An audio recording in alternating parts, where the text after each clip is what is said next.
La blépharoplastie d'addition, c'est d'additionner au lieu d'enlever. Ça veut dire que je pense que la blépharoplastie, la chirurgie du regard, ne doit pas simplement couper la peau et enlever les poches sous les yeux, parce que ça creuse le regard. Et je pense surtout qu'au niveau de la paupière supérieure, il s'agit très souvent d'un dégonflement de la paupière et d'un sac qui se vide plutôt que d'un véritable excédent cutané. De ce fait, j'ajoute toujours pas mal de graisse et je retire peu de peau au niveau de la blépharoplastie supérieure.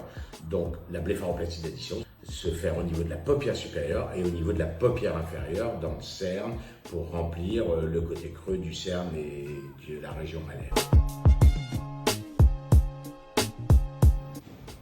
La lipostructure n'est pas véritablement faite pour remonter les paupières inférieures. Dans quelques cas de modification du regard, on peut effectuer une lipostructure en hypercorrigeant. Elle est injectée dans le cerne et au niveau de la paupière inférieure. On peut pratiquer une blépharoplastie sous anesthésie locale, surtout quand il s'agit d'une blépharoplastie simple et non une blépharoplastie d'addition. C'est-à-dire que quand on ne doit pas injecter de graisse.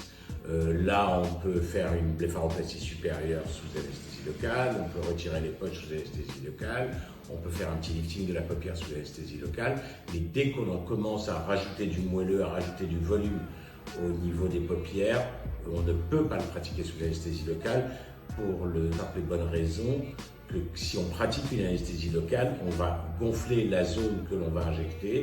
Or, l'injection de graisse au niveau du regard, c'est au quart de millimètre près. Donc, il faut absolument sculpter sur un visage non infiltré par l'anesthésie et c'est très difficile de le faire sous anesthésie locale.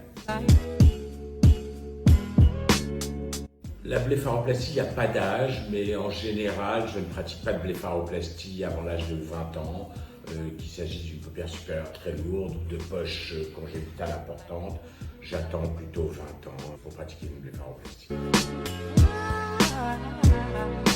Le prix de la blépharoplastie avec l'anesthésiste, la clinique, le bloc opératoire, c'est à partir de 4 500 €. Mais en fait, tous les devis précis sont donnés au cours d'une consultation physique ou voire une téléconsultation parce que chaque œil est différent, chaque regard est différent et chaque blépharoplastie est différente et met plus ou moins de temps et il y a plus ou moins de difficultés, plus ou moins de gestes à faire dans chaque blépharoplastie. Pour ma part, il n'y a pas de prise en charge pour la blépharoplastie parce que d'ailleurs, je ne suis pas conventionné et d'autre part, la blépharoplastie est rarement prise en charge, même quand on est conventionné. C'est un acte esthétique, purement esthétique, il n'est pas pris en charge par la sécurité sociale. La durée de l'éviction sociale d'une blépharoplastie, il faut compter une 8aine de jours parce que effectivement, je pratique mes blépharoplasties avec un bistouri laser qui empêche le saignement. Donc, dans les suites post-opératoires de la blépharoplastie, il n'y a pas de bleu qui peut durer 3 semaines. Il y a simplement de l'œdème. L'œdème, le gonflement, en général, il met 8 jours, voire 10 jours au maximum à disparaître. On ne peut pas mettre de lentilles la semaine qui suit une blépharoplastie transconjonctivale. C'est facile à comprendre puisque d'un ouvert à l'intérieur de la conjonctive, on ne veut pas de corps étranger pour le risque infectieux et pour la mobilisation de la paupière inférieure. Donc il faut compter une grosse semaine pour remettre ces lentilles. Dans le dessous de l'œil fripé, il y a plusieurs choses à faire. Alors soit le dessous de l'œil, il ne s'agit qu'un excédent de peau et on pince la peau et on coupe l'excédent de peau, ce qu'on appelle la pince blépharoplastie.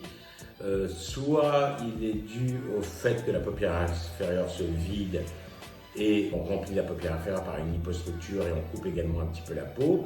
Donc on associe une pince blépharoplastie à une micro-lipostructure du cerne.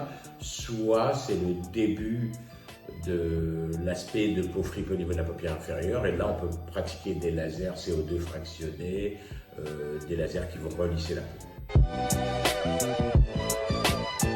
En général, comme je l'ai dit précédemment, dans mes blépharoplasties, il n'y a pas de bleu puisque je pratique toutes mes incisions au bistouri laser. Mais quand malencontreusement il y a un bleu dû à une aiguille ou à la canule de micro-lipostructure, il faut compter 15 jours pour la disparition totale d'un bleu. Je vous remercie.